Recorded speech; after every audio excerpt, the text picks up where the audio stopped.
Bagi perempuan Indonesia, Kartini adalah tokoh perjuangan emansipasi di tanah air.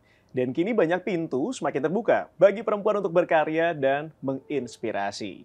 Lalu bagaimana kehidupan perempuan Indonesia saat ini dan apa yang masih diperjuangkan perempuan di negeri ini? Saya Rio Astungkoro, and this is A Chat With.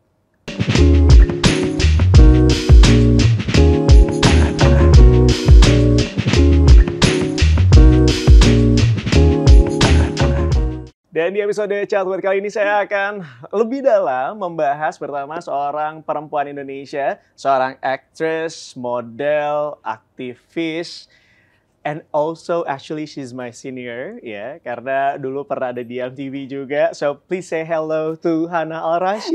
I was like, senior girl, don't use that word against me. Dari awal tiba-tiba aku dikasih tahu akan interview dirimu, aku tuh seperti kayak, oh my god, aku tuh takut banget nih gitu. Aku sebelumnya minta maaf dan sangat bersyukur di era sekarang nggak ada footage aku di MTV dulu karena kayaknya rusuh. Tapi soalnya di angkatan aku tuh pas banget di bawahnya Mbak Hana, jadi kita ngelihatnya langsung ke dirimu. Oh, no. So kita banyak memperhatikan dirimu, ngelihat. No, itu bukan contoh yang baik, adik-adik. Oh, tapi sekarang gimana nggak jadi contoh yang baik? Dirimu mencontohkan sebagai seorang aktris dari film-film besar Indonesia, you name it, ada Comic Aid, ya, Warkop DKI, Reborn, itu part 1, part 2 semuanya dirimu main loh di situ. Dan one of my favorite film ada Aruna dan Lidahnya. Tapi misalnya di zaman sekarang banyak orang yang sudah mulai tidak menyaksikan film lagi karena mereka sudah terbiasa dengan video-video pendek, Mbak. Betul, that's right. That is true. Iya, salah satunya juga ini yang menarik adalah karena ada satu video pendek yang kemudian berseri hanya karena ada satu orang bikin konten selain donatur dilarang ngatur. Tapi jadi berjilid-jilid karena jadi panjang. Nah, karena Mbak Hana Al-Ghira di sini kayaknya seru banget kalau kita ngobrolin yang satu itu sedikit bahas karena dirimu cukup lumayan vokal ya untuk membahas mengenai perempuan. Masa. Kita akan tanya langsung. So what do you think about selain donatur dilarang ngatur? Well, aku harus mengakui bahwa kan tadinya udah sempat dengar tapi belum sempat lihat videonya. Dan tadi udah kasih lihat sama Aryo gitu. I mean gini deh, aku sebagai perempuan hyper independent gak mau diatur sama siapapun ya. Jadi, aku juga agree. Don't atur me please. Gitu. Cuman memang apa ya? I think memang kan ada beberapa yang kayak balasan tentang masalah transactional love dan masalah merendahkan perempuan, dan setuju, I agree with that gitu. Tapi at the same time kalau si mbak tersebut memang pengen diatur sama donaturnya ya bebas-bebas aja. I think like that's her choice. We're all about accepting the choices that women make, apapun itu, even if we're not in agreement. But I definitely think sebagai perempuan yang independen, for me, independence and financial independence menjadi sesuatu yang sangat penting. Karena financial independence akan mempengaruhi banyak sekali hal dalam hidup kita mungkin tanpa kita sadari gitu. Kalau kita misalnya ngomongin kayak, kok balik lagi ke kayak, I always talk about kekerasan terhadap perempuan karena itu adalah an issue that I fight for a lot, especially through kawan-kawan gitu. Financial independence menjadi salah satu kunci untuk banyak perempuan bisa meninggalkan toxic atau abusive relationship karena they have like the money to support themselves, they have the economy to support themselves, daripada harus tergantung pada donatur yang kemudian bisa create relasi kuasa yang tidak seimbang and bisa abuse that position and then use that money against these women gitu. So for me, financial independence is extremely important. Dan pada dasarnya nggak mau diatur sama siapapun. Oh, tapi sebenarnya terlepas dari itu semuanya, karena ini terjadi sama temanku. Jadi temanku tuh seorang ibu rumah tangga yang kemudian selalu mendapatkan uang dari suaminya, ditabung sampai akhirnya tiba-tiba kemarin di momen ketika lagi pandemi, kemudian satu keluarga jadi susah karena suaminya terdampak oleh pandemi pekerjaannya gitu ya. Sampai akhirnya dia bingung sendiri. Jadi suaminya bingung, dia juga bingung. Dan ketika mereka akhirnya memutuskan untuk berpisah, malah tambah bingung lagi karena dia nggak punya apa-apa. So, aku selalu bilang sama teman-temanku bahwa nggak bisa. Walaupun lo dapat dari pasangan lo pun, ya lo harus nabung buat diri lo sendiri. Ini bukan tentang apa ya, ibaratnya kayak lo berdiri di atas kaki lo sendiri, lo nggak bisa terus bersandar sama orang lain. And that's not just about being dalam pasangan ya. Pada dasarnya setiap manusia menurutku harus jadi orang yang independen, harus punya life skill, harus bisa melakukan apapun. Kita nggak usah ngomongin jauh-jauh kesetaraan gender deh. Sebagai manusia yang pengen berdaya dan do things for myself dan punya pride terhadap apa yang sudah ku capai dan bisa beli dari hasil keringatku sendiri, itu rasanya enak loh teman-teman gitu. Ya, whether you're a woman or a man gitu. Dan lu sebagai wanita But if you wanna give me money, let's go. Oh, itu beda lagi ceritanya. Itu hanya jadi uang tambahan ya. Kan senior kan, jadi palak lagi. Ampun senior. Oh, tapi satu lagi yang menarik. Tadi sempat dibahas sedikit tentang kawan puan. Oh, I love the content actually. I open the Instagram, aku lirik-lirik sedikit gitu ya. Dan ternyata konten-kontennya cukup update ya. Maksudnya dalam artian tuh ketika ada hal baru apa yang lagi update di luar sana, kemudian dibahas di situ. Menjadi salah satu sampel yang kemudian bisa jadikan bahan pelajaran buat kita juga. Why you make that platform? Aku benar-benar harus kasih kredit ke tim kawan puan sih, karena itu memang tim yang kita punya tuh luar biasa. Jadi pas pandemi 2020 tuh aku sempat di-approach sama Timmy dari Kita Bisa untuk meng-create, karena kan Kita Bisa udah memang adalah platform yang crowdfunding gitu kan gitu. Terus tapi biasanya sifat campaign-nya short, siapa yang butuh apa buat operasi atau udah gitu. Oh iya, betul, atau kayak bencana gitu. Nah, yang mau dibuat adalah kayak I think they were calling it kayak kaleng abadi or something, like basically like a fund dan campaign yang ongoing gitu. Karena mereka lihat aku sering ngomongin isu kekerasan terhadap perempuan atau kekerasan berbasis gender. Yuk, bagaimana caranya kita bisa bikin campaign yang ongoing. Terbentuklah Kawan Puan. Tapi memang Kawan Puan itu adalah aku salah satu inisiatornya juga dengan Kalis Mardiasi, dengan Gita Savitri, dan beberapa teman yang di awal nge-push banget isu ini. Sama tim Kawan Puan itu sendiri yang benar-benar they are incredible and mostly like female-led juga. And our whole concept is kita benar-benar pengen merangkul dan dibimbing juga oleh teman-teman aktivis yang memang udah lama ada. Jadi kita berkonsultasi sama teman-teman banyak yang memang, it's not like we created this campaign out of nowhere because we know best. No, kita memang berkonsultasi sama teman-teman dari LBH Apik, dari Jakarta Feminis, dari Yayasan Puli, dari banyak, sehingga di awal kita menggandeng 13 LSM dari seluruh Indonesia, and now we work with like over 30. We've helped like thousands of victims, dan intinya adalah untuk crowdfunding supaya kita bisa bantu korban kekerasan dengan kebutuhan mereka, mau itu kebutuhan medis, rumah aman, legal aid, visum, apapun itu. Dan juga we really want it to be like an educational platform. Jadi sering ada konten-konten tentang isu kekerasan atau current issues that talk about sexism and how it affects women in a negative way through violence. Karena isu ini kayak berlapis ya, dan solusinya juga berlapis ternyata. Nggak bisa cuman masalah, oke, kita kasih duit, oke, ada rumah aman yang bisa jalan dan operasionalnya di cover. Tapi at the same time kita juga pengen mencegah kekerasan itu terjadi in the first place, dan hanya bisa lakukan itu dengan edukasi. Makanya we try to make it an educational platform juga. Kalau dipikir-pikir sebenarnya ketika terjadi kekerasan itu bukan hanya kita berpikir bahwa jangan sampai ada kejadian lagi kekerasannya, tapi masalahnya si korban ini tuh dampaknya sangat panjang banget. Traumatized misalnya, kondisi psikologis. Itu berarti didampingin juga tuh? Ya, jadi kita memang sistemnya adalah kita tahu bahwa di luar sana ada orang yang lebih tahu daripada kita. Jadi bagaimana caranya kita bisa connect korban kepada orang yang paling tepat. Dan karena kita kerja sama LSM di seluruh Indonesia, itu benar-benar kalau misalnya ada sesuatu yang terjadi di Sulawesi, di Palu, ya udah kita menggandeng organisasi yang ada di Palu biar langsung bisa korban connected dengan orang yang paling tepat di daerah mereka dengan kebutuhan that they need. Karena at the end of the day, menurutku itu yang paling penting, yang kita sering lupa dari isu kekerasan. Kayak misalnya amongst your friends, if you hear like your friend has experienced harassment or has experienced violence atau apapun itu, kayak menurutku the first thing you need to ask is, kamu butuh apa? It's not about like, what happened? And like, oh, lo seharusnya kayak gini atau enggak. Lo butuh apa? Karena yang dibutuhkan juga banyak sebenarnya. Mungkin ada yang hanya butuh didengerin, mungkin ada yang butuh didampingin, mungkin ada yang memang kayak, okay, I want to report this gitu. Atau mungkin ada yang butuh pemulihan, butuh ke psikolog atau apapun itu. So basically kebutuhan korban kekerasan itu yang kita coba provide lewat kerjasama dengan mitra yang banyak. Ya, aku suka banget sama cara penyampaian dirimu bahwa pertama kali ketemu dengan orang yang quote-unquote menjadi korban gitu ya. Padahal mungkin pada saat itu kita tuh nggak tahu dia seorang korban atau tidak gitu ya. Tapi kita bertanya, lo butuh apa? Ibaratnya ke sana, karena seringkali orang jadi nggak mau bicara karena kita tuh udah judgmental duluan.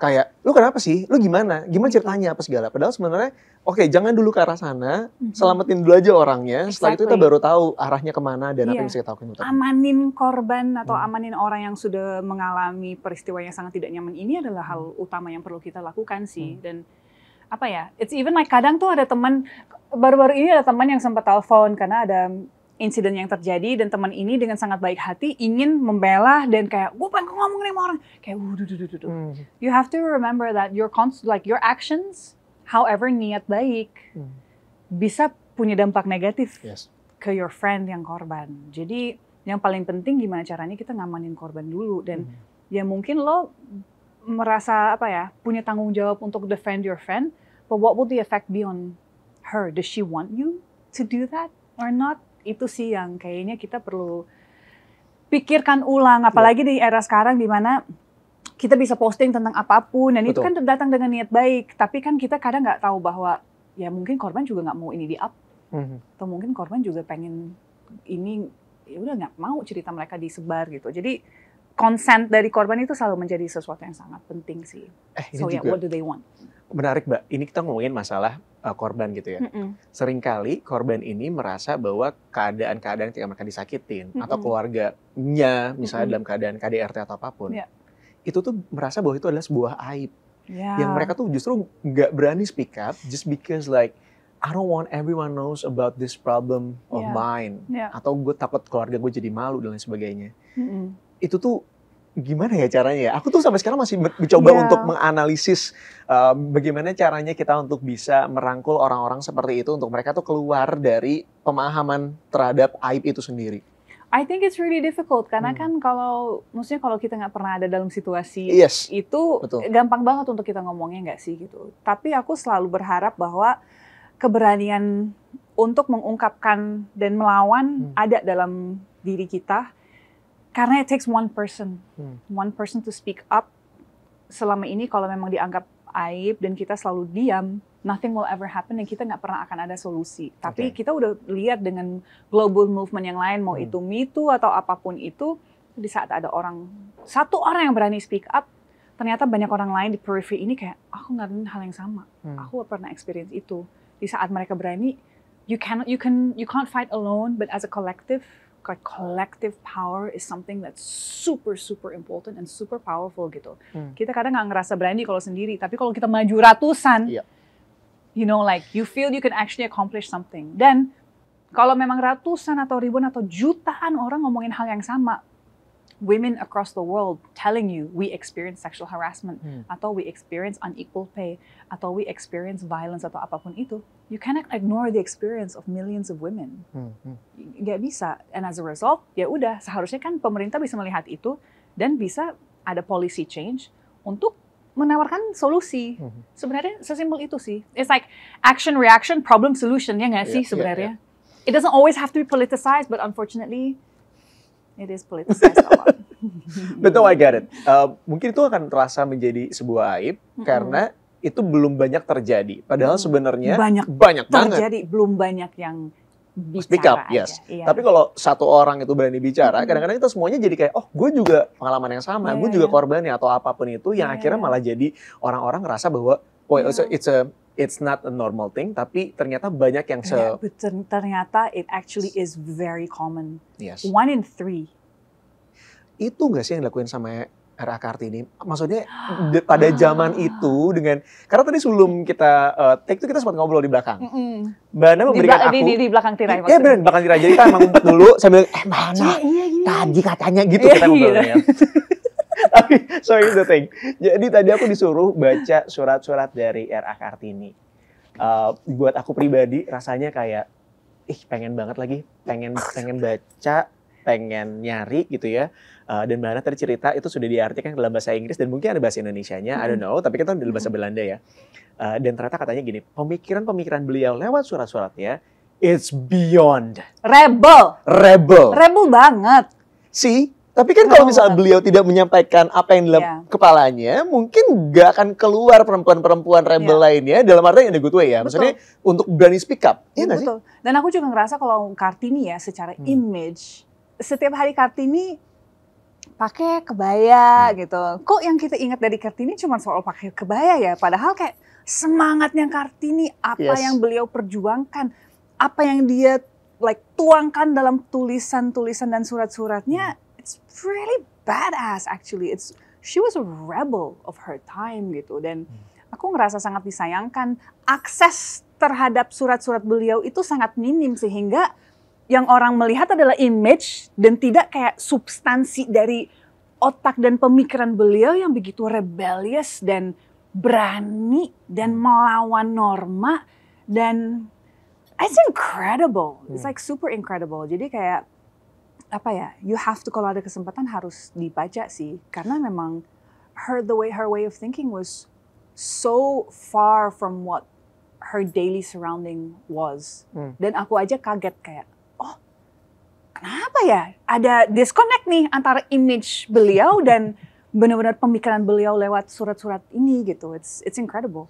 Iya, karena mungkin ada di antara teman-teman semua, taunya sama seperti aku. Kita tuh taunya cuma sejauh habis gelap terbitlah terang. Cuma sampai tahap itu doang. Ketika ngomongin tentang era Kartini gitu ya. Padahal sebenarnya jauh di luar itu.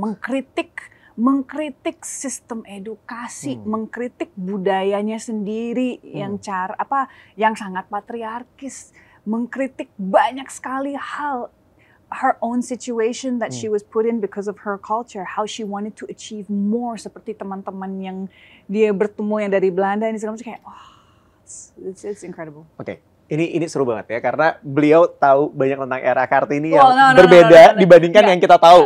Sedikit, oke. Berbeda sedikit dari yang kita tahu. Pertanyaan berikutnya.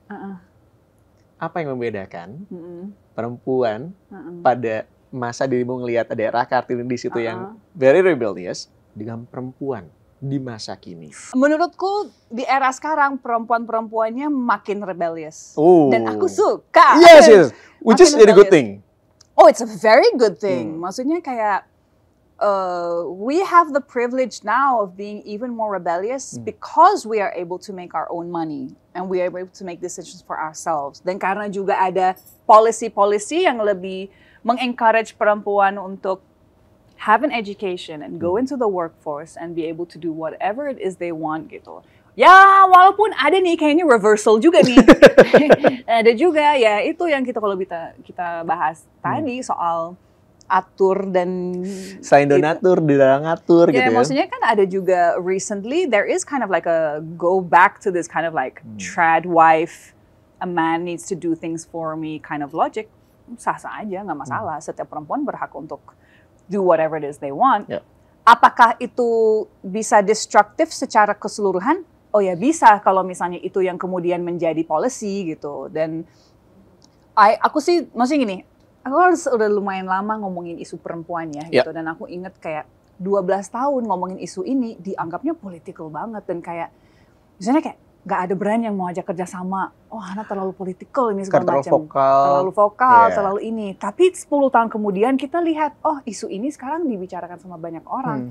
Bahkan di saat dulu kita kayak setengah mati, tolong speak up. Sekarang lewat social media orang dengan begitu banyak speak up. Walaupun kadang speak up-nya yaitu no filter atau no thought process yang bisa mengakibatkan konsekuensi negatif yang lainnya. Tapi minimal udah berani, if something has wronged me, I will say it gitu. And I think that's a really good thing. Perlu ada balance supaya kita juga nggak meng-cancel semua orang dan nggak judging semua orang dan nggak selalu merasa bahwa kita doang yang adalah victim. No. We have to be able to look at life in a very nuanced way. But I think sekarang tuh perempuan-perempuan apalagi di Indonesia makin rebellious. Kalau kita lihat kayak social activism movement, environmental activism movement, itu spearheadnya selalu perempuan. Kalau di Indonesia ya. Oke. Suara perempuan sekarang sudah mulai didengar. Banyak perempuan yang kemudian menjadi pemimpin ibaratnya. Udah mulai ke arah sana. Aku langsung kayak, bentar, nih kita mau bahas tentang data nggak nih? Gue langsung kayak deg-degan. Oke, tapi yang aku bayangkan adalah ketika bicara tentang feminism misalnya, seringkali artinya tuh jadi kemana-mana di zaman sekarang. Biasanya seolah-olah perempuan itu harus sama, setara dengan laki-laki. Padahal emang ada beberapa kondisi yang nggak bisa disetarain gitu. Kayak misalnya perempuan misalnya ada tamu bulanan. Jadi mungkin tamu. Iya. Kita bahas apa sih biasanya? Tamu yang tadi undang sih. Tamu yang sebenarnya kalau bisa nggak usah datang, boleh nggak sih gitu ya? Well, I mean, no, datang dong biar bisa hamil nantinya gitu kan, as a whole biological process. Tapi kalaupun tiba-tiba nggak datang juga panik kayak kenapa lagi nih gitu. You're so lucky that you're a man. Nah, tapi itu jadi topik yang menarik kan, karena ya secara gampang kita nggak bisa bilang kalau harus sama persen juga nggak bisa, karena ada beberapa kondisi tertentu. Seperti apa sih dirimu melihat perbedaan pemahaman ini? Aku tuh selalu paling sebel kalau misalnya kayak ngomongin feminisme terus ada laki yang ya udah nanti lo galon lo ini sendiri. Ya gue angkut galon juga bro. Terus apa gitu kayak. Atau nggak kayak kalau traveling lu bawa koper lu sendiri ya? Kayak, jangan well I do that anyway homie. Terus apa gitu kayak. Gue bolak-balik ke London juga sendiri ya. Gitu. Tapi emang kayak I make my own money. I don't mind my own donator gitu. Cuman memang enggak, gue kadang gue lihat ini ya, maksudnya kaummu itu loh, Rio. Gue menjadi tetangga utamanya. Enggak, maksudnya gini, I think for so long, globally, institutionally, systemically, sistemnya memang sudah menguntungkan lelaki. Decision maker-nya lelaki. Jadi banyak kebijakan yang memang menguntungkan lelaki gitu. Dan di era sekarang di mana perempuan punya akses ke education dan banyak hal-hal lain yang positifnya, di saat perempuan yang tadinya udah menjadi underdog banget nih, udah mulai naik, sebenarnya kita nggak mengancam posisi kalian sebagai lelaki. But I think you guys sometimes feel that we do, which is why like there is even more steps to try and constrain us. Dan kita lihat itu globally dengan politics ya, lah kok gini gitu. Tapi I think that like feminisme yang orang pada nggak ngerti tuh adalah, maksudnya kan stigma dengan kata itu kan sangat ada dan gue termasuk orang yang kayak selalu dicap seperti itu dengan konotasi yang negatif gitu. Ya selama bertahun-tahun ya. Yoi, kayak ih feminis, kayak well I don't smell, don't menjauhi gitu. Tapi kayak maybe I do. Tapi kayak I don't think bahwa orang paham bahwa kesetaraan itu sebenarnya menguntungkan untuk kita semua. Dan patriarki itu juga sangat jelek untuk laki-laki juga. Maksudnya, apakah lo mau sebagai laki hidup dalam dunia yang saking membuat lo tertekan bahwa lo yang harus provide semua. Lo sebagai laki harus A, B, C, D. It's not nice for you guys juga gitu. Kalau misalnya kita bisa bantu meringankan beban sesama, it's not a good thing. Aku sih lihatnya sebagai good thing ya. Asal nggak ada orang yang take advantage of that gitu. Tapi kan ada banyak sekali kebijakan yang dulu juga tidak menguntungkan lelaki. Maksudnya misalnya kalau sekarang ada kayak paternity leave juga lah. Itu kan sesuatu yang sangat baik. Maksudnya sebagai seorang bapak, kamu juga harus bantu dan punya koneksi sama your newborn dong gitu dan bantu istrimu setelah melahirkan. Itu kan that's a good kebijakan that you also benefit from. If you don't want to use it, ya terserah lo. Tapi kan these adalah kebijakan-kebijakan yang baik sebenarnya yang akan bantu kita semua. And memang iya, kita secara manusia memang we are built differently. Yang kita perlu ingatkan adalah it's not to be equal in exactly the same way. Because we are different. Because we are different. True. But it's to understand that as a woman, saya punya, like you said, tamu yang tadi undang tersebut. Ada hal-hal dari secara biologis menjadi perempuan itu yang memang perlu diconsider untuk hal-hal tertentu to make things easier for me. Itu bukan keistimewaan loh, itu bukan privilege sebenarnya. Bleeding every month is not a privilege for me. Trust me, it hurts gitu. Tapi in me being able to work, that kind of stuff needs to be considered. Atau misalnya, seorang karyawan yang juga seorang ibu yang menyusui dan baru punya anak menyusui. Kenapa childcare menjadi sesuatu yang penting? Atau ruangan laktasi menjadi sesuatu yang penting? Karena memang perempuan ini secara biologis punya kebutuhan khusus. Dan kalau kita bantu dia dengan kebutuhan khusus tersebut, she can still be active in her job and in her role. The only thing is memang unfortunately most of the time kebutuhan khusus itu memang ada di perempuan karena secara biologis kan seperti itu. Kalian kan nggak punya itu, so you can just continue working. Don't blame us. That's how you were created. We don't blame you for how we were created. We just hope that you understand that ada kebutuhan khusus nih. Bukan karena kita minta privilege atau keistimewaan, Enggak, karena kenyataannya seperti itu. Nah, di saat kita memberi hal-hal seperti child support, seperti ruang laktasi, seperti flexible working hours, berarti kan we can address some of those beban, but she can still be fully participant in the economy and in helping us all in general gitu. Oh, actually I really hate ketika ketemu sama orang yang misalnya nih ada temanku perempuan lagi kerja tapi udah punya anak, terus tiba-tiba ketemu sama teman yang lain, oh lu ngurusin anak lu sambil kerja, terus anak lu gimana? Yang diurusin siapa? And I was like, itu urusannya dia, tapi harusnya juga urusan lakinya juga untuk ada di situ dengan porsi yang sama. Lu nggak bisa seolah-olah kayak anak itu adalah beban dari seorang ibu doang tanpa ada peran laki-laki di dalamnya juga nggak bisa. Aku ngerasa kadang itu datang dari a good place ya. Maksudnya itu kayaknya orang nggak malicious dengan ngomong kayak gitu. Hanya kayaknya mereka nggak menyadari bahwa ya nggak semua orang juga punya privilege untuk mengurus anaknya sendiri.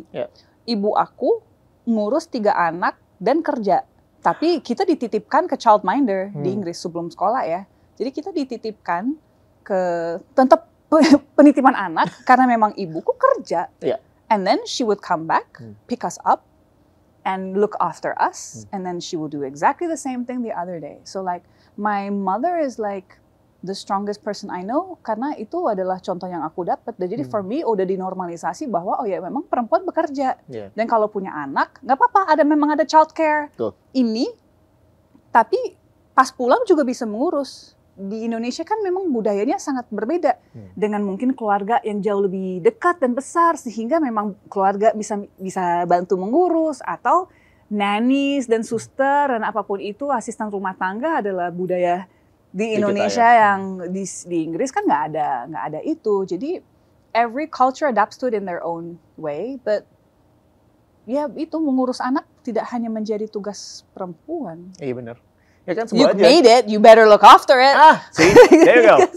Soalnya sebel aja kalau pertanyaan itu cuma untuk perempuan. Terus kenapa lu nggak nanya juga sama lakinya? Kenapa lu nggak nanya kayak, oh iya lu kerja? Enggak, kamu tau nggak yang aku paling sebel? Apa?